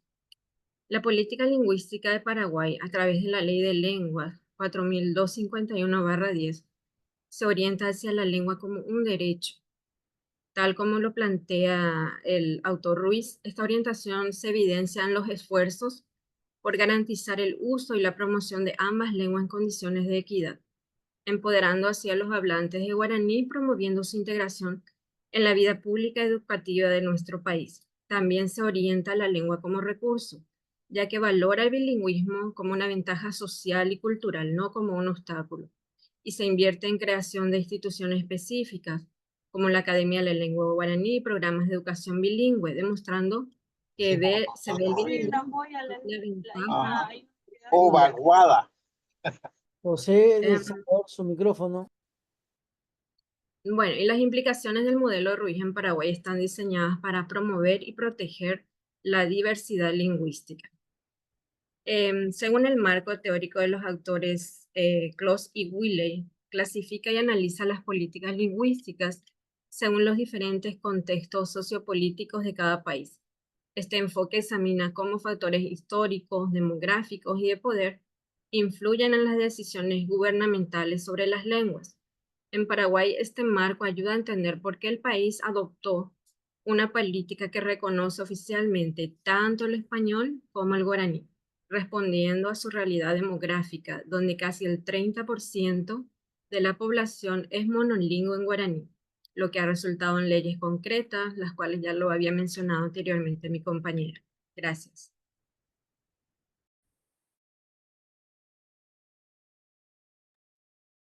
Bueno, buenas noches, les saluda Rosana. Como ya han señalado mis compañeras que hicieron uso de la palabra antes de mí, nosotros tenemos un interesante marco legal aprobado en términos de política. Sin embargo, somos conscientes, y ya esto entra en el tema de la autocrítica un poco, de que contar con una legislación, tanto en la Constitución Nacional como en nuestra ley, a ver, Mati, no es... Vuelvo. Ahí, ¿qué Activo pasó mi ahí? micrófono nada más para ir ordenando un poco también, Rosana. Por eso que salí. Bueno, quedamos aquí. Sí, por favor. Ahí. No es suficiente contar con eso. La política de nuestro país busca promover y proteger el guaraní, que es nuestra lengua central en la exposición de hoy. Sin embargo, también refiere a las demás lenguas. Y hay componentes que coayudan y colaboran para el cumplimiento de esta ley, que tiene que ver, por ejemplo, con el componente de la educación bilingüe, también con otros sectores. En la ley de lengua se habla claramente de cómo el guaraní debe estar en los tres poderes del Estado. Paraguay tiene un gobierno que se asienta sus bases en el poder ejecutivo, en el legislativo y en el judicial, y habla de eso. Entonces, no solamente los servicios públicos del ejecutivo, que es la instancia a la que nosotros pertenecemos, deben estar en ambas lenguas, sino la totalidad de los servicios para los ciudadanos. La promoción del guaraní también está dispuesta en este marco normativo para los medios de comunicación, tanto públicos como privados. Y ahí quiero aprovechar este espacio para enlazar un poco con una debilidad que tenemos aún en cuanto a medios de comunicación del sector privado. Si bien hay iniciativas, todavía no llegamos a esta paridad que necesitamos conforme al bilingüismo de nuestro país.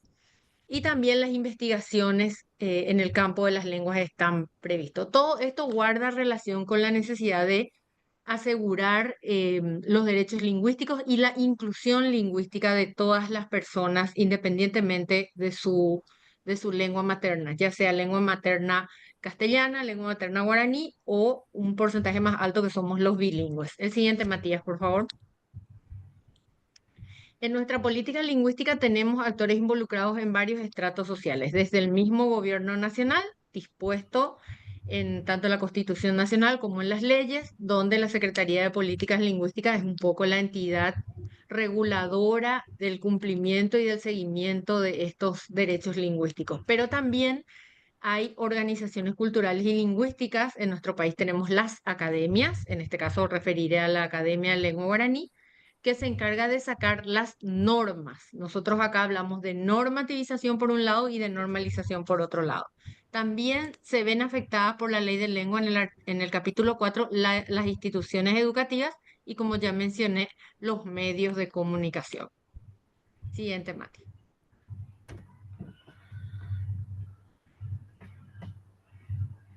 Los ámbitos de la implementación de nuestra política lingüística tienen que ver con el sector educación, el sector público y los medios de comunicación, que todavía es un ámbito en el que tenemos que fortalecer un poco más, sobre todo en los medios de comunicación del sector privado. Hasta allí. Matías. Bueno, ¿me escuchan alguien? Porque ya que estoy con mi presentación, yo acá creo que llegué a aprender. Sí, Matías, se te escucha. Se escucha genial. Bueno, dentro de la política lingüística, entonces, de nuestro país, de la experiencia de Paraguay, que como mencionaron las compañeras, que parte un poco desde la creación de la ley de lengua, en el año 2010 y a través de la ley de lengua, la creación de las diferentes instituciones que trabajarían un poco todo esto que implica la política lingüística y enfocado principalmente en la lengua guaraní hoy, ¿verdad? Algunos de los errores que nosotros pudimos poner a consideración primeramente para poder también compartir, ¿verdad? Que sería la presencia un poco la preparación más bien de los maestros para la enseñanza, porque cuando hablamos de políticas lingüísticas en Paraguay, desde el inicio se apuntó un poco al sector educativo, ¿verdad? Se parte un poquito de ahí para un poco más adelante, como explicaban las compañeras, ir tratando de trabajar otras áreas. Y el principal problema en ese sentido, como ya dije, fue la preparación de los maestros un poco para enseñar en un entorno bilingüe, ya que era una cosa totalmente nueva, ¿verdad? Y la formación adecuada que se necesitaba en ese momento era prácticamente nula, porque para implementar un programa de educación bilingüe de manera eficaz se necesitaba ciertamente de esa preparación de esa buena preparación, digamos, ¿verdad? Cosa que no se logró en su momento. También para mencionar un poco algunas críticas en esa política y las oposiciones, que principalmente venía de un sector importante de la sociedad, ¿verdad? Que calificaba y viene un poco desde la época de la dictadura que mencionaba la compañera Sonia, un poco donde el guaraní fue rezagado, donde el guaraní fue declarado una lengua con prácticamente sin estatus, ¿verdad? Y ese estigma lingüístico un poco hace que la gente prefiera una lengua extranjera, en el caso del Paraguay principalmente el inglés, a pesar de que estamos en un país que tenemos frontera con Brasil, cuya lengua portuguesa en este caso influye mucho en el uso, en la comunicación cotidiana de cada paraguayo, ¿verdad? Pero aún así la preferencia hacia el inglés y esa inclinación fue de manera muy acentuada y se notó bastante, ¿verdad? Y eso es sencillamente porque se consideraba que el inglés era una lengua o un idioma global que ofrecía mejores oportunidades laborales o educativas, ¿verdad? Lo que lleva un poco a la creencia de que teniendo ese enfoque en la promoción o en la implementación en la educación del guaraní no tenga el mismo valor práctico en este caso, ¿verdad? Pero sencillamente en esto se apunta un poco el estatus de la lengua, ¿verdad? Ya que siempre se asoció la lengua guaraní un poco como una lengua de cierta clase social. En este caso, ¿verdad? La lengua de la clase campesina, la clase trabajadora, la clase indígena. Por lo tanto, el estatus inferior que se le dio fue bastante.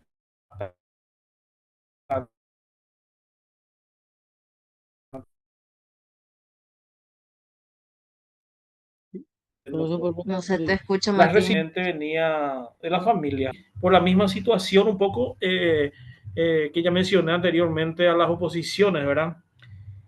Y viniendo principalmente de las familias, de esa misma forma venían de las autoridades, ¿verdad? Que no estaban a favor, ya que sostenían que estudiar o enseñar la lengua guaraní representaba un retroceso para el crecimiento intelectual de la sociedad, ¿verdad? Y actualmente el guaraní, a pesar de ser una lengua oficial ya reconocida en 1992 en la Constitución Nacional, y a pesar de ser parte integral del patrimonio cultural paraguayo, todavía vemos que enfrenta ese problema de estigmatización y el prejuicio social, ¿verdad? Que lo posiciona y que le da un estatus mucho más bajo en comparación a otra lengua y principalmente en el ámbito profesional y académico.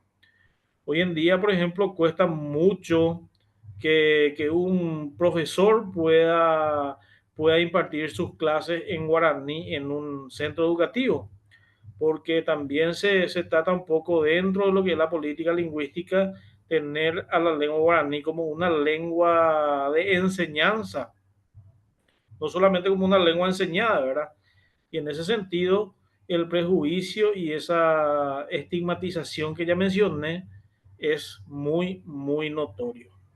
Entonces, de esa forma lo que podríamos un poco explicar y tratar de aclarar por dónde va un poco la cuestión de la política lingüística, en este caso enfocando la realidad, la situación actual de la lengua guaraní. Y como ya habíamos mencionado, es una lengua de origen indígena y es una lengua mayoritaria en cuanto a su uso en la República del Paraguay. Aún así, es una lengua minorizada y una lengua que se ha puesto por debajo de muchas otras lenguas, y digo muchas otras lenguas, y puedo citar incluso el castellano, el portugués, el inglés. Entonces el guaraní se ha puesto en un estatus mucho más inferior, digamos, en este sentido.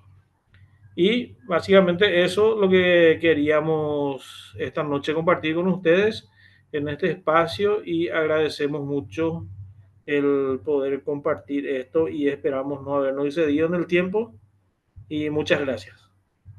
Muchas gracias, Matías. Muchas gracias a todo el equipo de Paraguay. Muy interesante que es para nosotros, para todos los países que están representados en este diplomado. El esfuerzo de oficialización del guaraní es quizás un ejemplo modélico. Ya quisiéramos nosotros alcanzar esa oficialización de una lengua indígena en nuestro país o de origen indígena. Nos cuesta mucho, y sin embargo, con esa posición ventajosa que hay en Paraguay, sigue siendo una lengua discriminada, minorizada y estigmatizada, ¿no? Entonces, los retos nunca terminan, ¿no? Muy bien, muchas gracias. Pasamos a Guatemala. El equipo guatemalteco, por favor. Yo creo que vamos a ver si logramos después también. Buenas noches. Sí, a ver si logramos tener dos presentaciones en lo que queda, Guatemala y sería Honduras. Pero a ver, comencemos. Adelante. Buenas noches a todos y a todas. Buenas noches a todos y a todas. En esta oportunidad, pues, tenemos a bien presentarles a ustedes, ¿verdad? Nuestra exposición, la cual priorizamos lo que es la política lingüística en Guatemala, específicamente para el pueblo garífuna. Entonces, aquí, en este caso, pues, les presento a la licenciada Shaila Chimilio, ¿verdad? Mi compañera y su servidora Ada Mercedes Blanco. Nuestra política elegida, pues, tiene que ver con el decreto número 19-2003, ¿verdad? La cual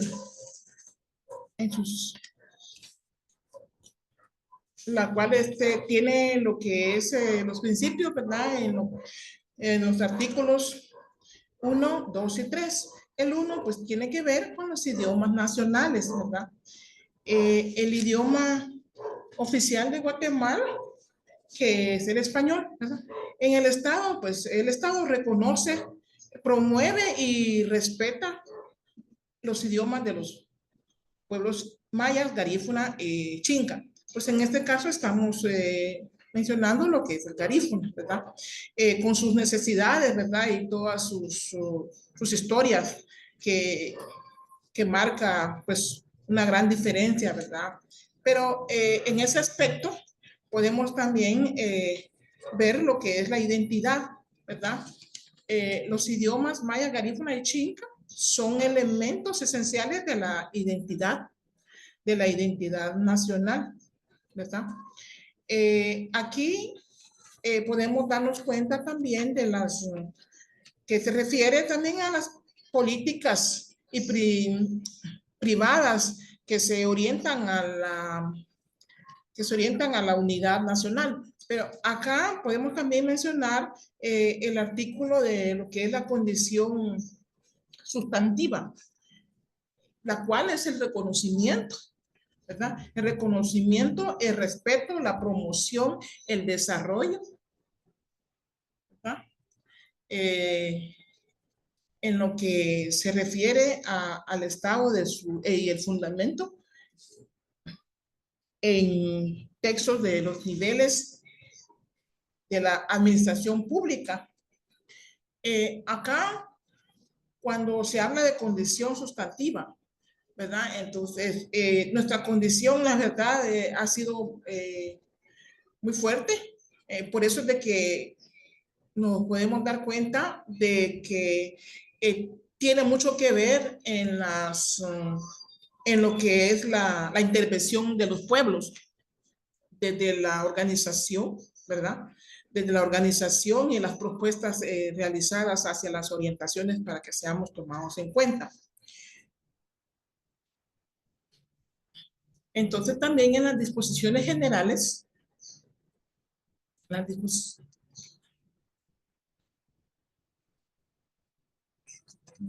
las disposiciones generales tenemos el objeto, la presente ley, ¿verdad?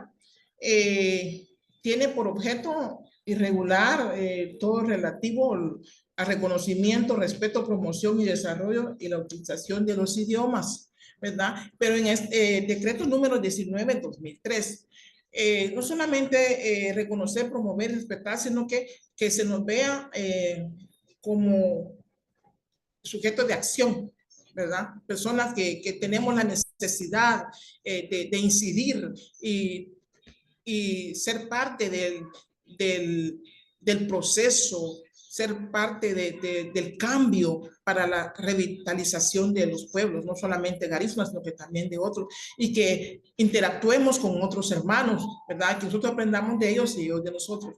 Bueno, el objetivo general, en cuanto a regular lo relativo al reconocimiento, respeto, promoción, desarrollo y utilización de los idiomas de los pueblos mayas, garífunas y xinca. En su observancia, es pues irrestricta, apego a la Constitución Política de la República y al respeto y al ejercicio de los derechos humanos. Podrá haber muchos elementos, ¿verdad? Desde la Constitución de la política, pero ya en la práctica pues ha sido un poquito mucho más fuerte. Entonces, por eso es de que como pueblo estamos todavía en resistencia y seguiremos en resistencia hasta que seamos escuchados.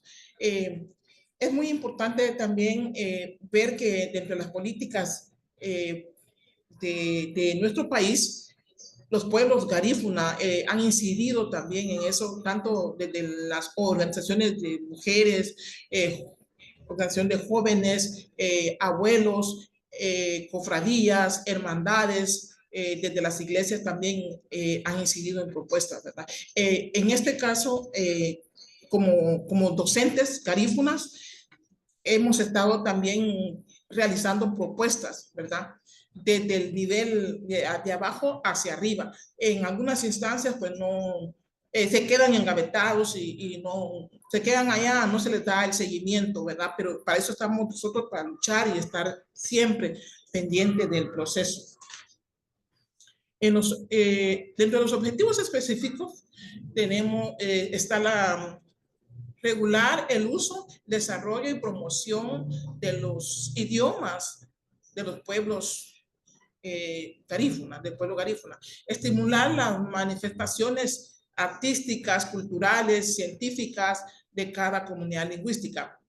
Fomentar el conocimiento de la historia, literatura, epigrafía y tradiciones de los pueblos indígenas. Garantizar el acceso a los servicios de justicia en el idioma de cada comunidad lingüística. Adjuntar oficialmente los nombres de municipios, localidades, barrios, aldeas, caseríos, etcétera, desde nuestro idioma, desde nuestro cosmos, de nuestra identidad, para que seamos apropiados, para que nos identifiquemos como parte del globo, guatemalteco, para que seamos identificados, que no seamos solamente que se nos vean como folclore, sino que se nos vean como profesionales, como como personas que vamos a participar dentro del proceso social, económico, político y todo lo habido por haber, porque ya es tiempo. Es necesario eso que se tomen en cuenta, que seamos tomados en cuenta para que sintamos aquella apropiación, ¿verdad? Y que nuestra madre naturaleza no se vea así como convulsionado, ¿verdad? Disculpe, yo creo que me estoy metiendo a la espiritualidad, pero sino que para que no haya cambios en ese sentido y que pueda pelear por nosotros, ¿verdad? ¿Verdad? Entonces, los cambios, terremotos y un montón de cuestiones, no. Tenemos que tener un equilibrio muy esencial de la espiritualidad, el idioma garífuna, el idioma de los demás pueblos, de los hermanos que me antecedieron, pero que no solamente se quede por escrito, sino que también sea algo práctico para que nos ayudemos el uno al otro. Bueno, me quedo hasta ahí para que la hermana Chayla pueda continuar. Muchas gracias. Buenas noches a cada uno de ustedes, bendiciones. Voy a continuar con lo que son las características de este decreto. Hay una serie de características que va a hacer énfasis en donde dice que facilita el acceso a los servicios de justicia mediante la información y atención del idioma en el propio idioma materno. Cuando hablamos de eso, acá en Guatemala, a raíz de ese decreto, se ha tratado la manera de que, a modo de que en cada una de las instancias del Estado haya como una persona encargada de ser intérprete por si llegara alguna persona garífuna que no entiende el español o que no habla el español, o sea, que es el idioma oficial, esa persona sea el enlace, o sea, la encargada de poder traducir lo que pretende expresar a las autoridades competentes. También es muy importante hacer mención de los actores que están involucrados en este decreto, que por ende pues está el Estado, hay ONGs, docentes, estudiantes, también OTEVI, que OTEVI consiste en la persona encargada, nombrada en una supervisión educativa que se encarga de trabajar todo lo relacionado con la educación bilingüe intercultural. En cuanto al ámbito de implementación, pues se da en todos los espacios en donde se dé la oportunidad, haciendo un enfoque. En nuestro caso, como somos maestras, siempre nos vamos a enfocar en la parte del proceso de enseñanza-aprendizaje, ¿verdad? Ya que sabemos de que en los centros educativos es un espacio muy importante en donde se debe de implementar cada decreto que va enfocado a la educación bilingüe. También una de las formas de su implementación, pues en los centros educativos lo realizamos por medio de, podríamos decir, momentos cívicos todos los lunes.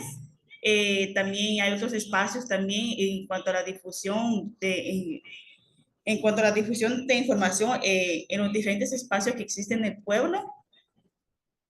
También así como mencionaba anteriormente, el acceso a la justicia dentro, o sea, que sea en el idioma materno, y entre otros.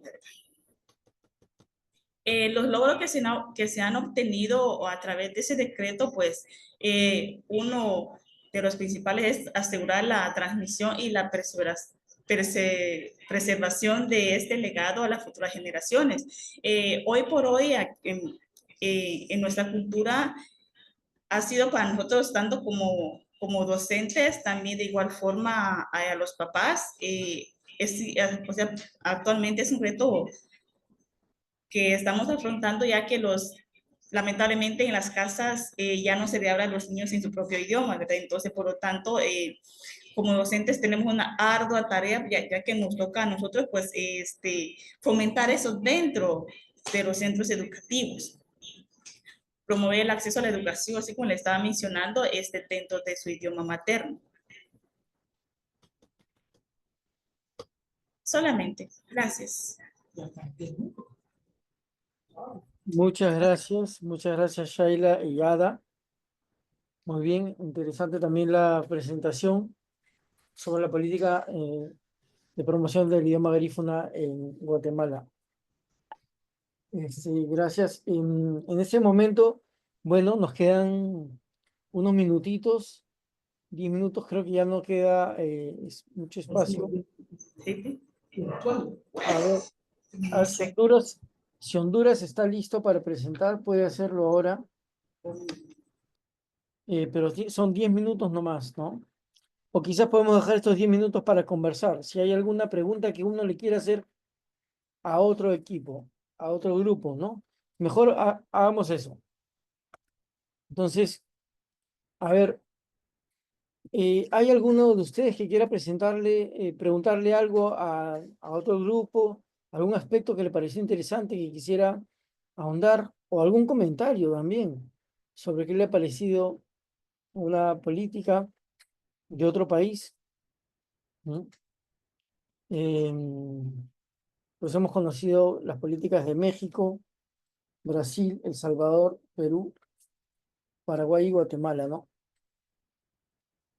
Hemos visto distintos tipos de políticas, ¿no?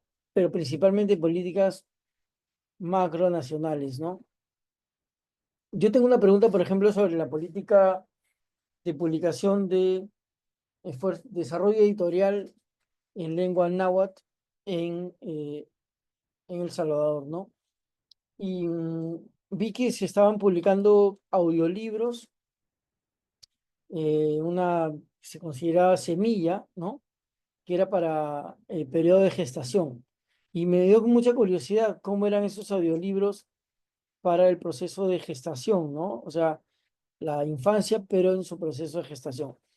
Y me da curiosidad porque también pienso yo que, ¿por qué se considera que los audiolibros son, digamos, buenos para esa etapa, pero no se hace audiolibros para las etapas siguientes, ¿no? Porque la escritura se aprende recién a los 6, 7 años, pero no necesariamente se desarrolla la habilidad de lectura y escritura tan temprano. Entonces, sería interesante que haya audiolibros para niños, no necesariamente en gestación, sino inicial y quizás los primeros grados de la educación básica, ¿no?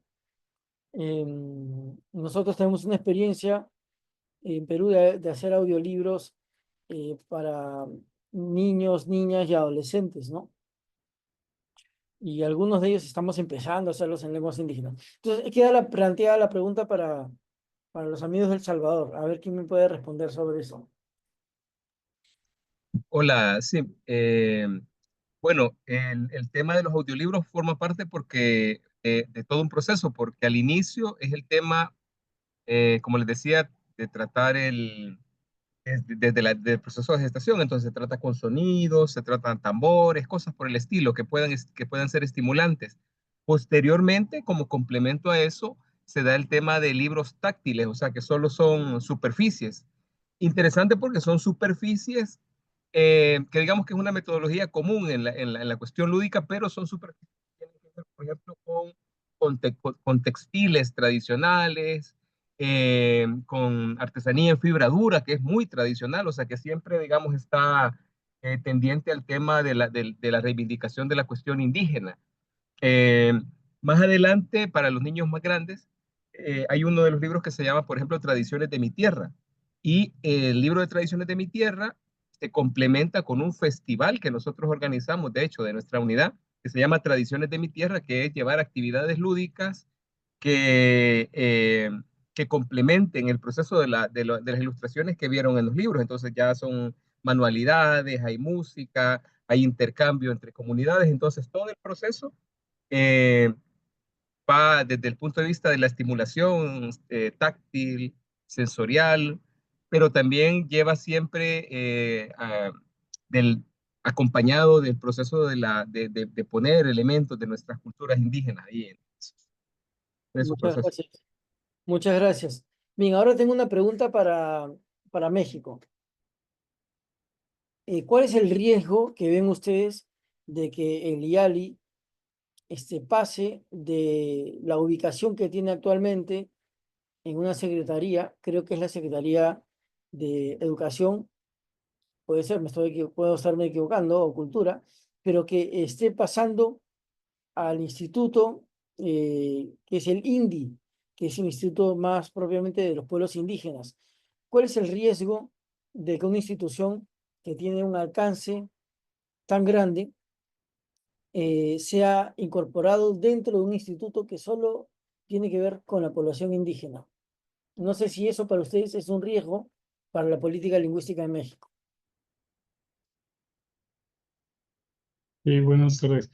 Estamos actualmente sectorizados en la Secretaría de Cultura y la iniciativa es que pudiéramos quedar en el Instituto Nacional de Pueblos Indígenas eh, o en la misma Secretaría de Cultura, pero actualmente somos una institución que tiene patrimonio propio, presupuesto propio, personalidad jurídica propia, una cierta autonomía. Y esta propuesta sería sectorizarnos por completo en la Secretaría de Cultura, es decir, que ya el presupuesto y demás eh, eh, programas institucionales pues estarían de alguna manera alineados a la cabeza de sector. Y si nos fuéramos al Instituto Nacional de Pueblos Indígenas, pues un poco el riesgo es que ellos manejan más como el tema de infraestructura, el desarrollo de ese tipo de pues, carreteras, granjas, no sé, todo eso que pues, son cosas muy importantes también, pero el tema de la lengua y la culturación que ocurre entre todo eso, de pronto no parece tan visible ahí. Entonces, sí lo vemos como un riesgo de que no se vea el tema de la diversidad lingüística y de que si bien puede haber progreso en estos aspectos de la infraestructura, que no sean a costa de la aculturación y de la pérdida lingüística o de la diversidad lingüística de los pueblos. Entonces, pues bueno, la iniciativa no es hasta ahorita clara en dónde quedaríamos. Eh, ya una vez que lo supiéramos, pues creo que algo ahí muy importante sería que independientemente de dónde quedáramos, se respetaran las atribuciones. La Ley General de Derechos Lingüísticos, en el artículo 15, indica bien cuáles son las atribuciones de este instituto. Entonces, lo importante sería que a donde nos pasáramos se fueran completas esas atribuciones, incluso algunas recientes que no se visibilizaban hace 20 años. Pues bueno, eso es lo que estamos tratando nosotros de manifestar para que sea importante, ¿no? Donde queremos que esas atribuciones no se reduzcan y pues bueno, en eso estamos ahorita, no tenemos claridad hasta el momento. Interesante.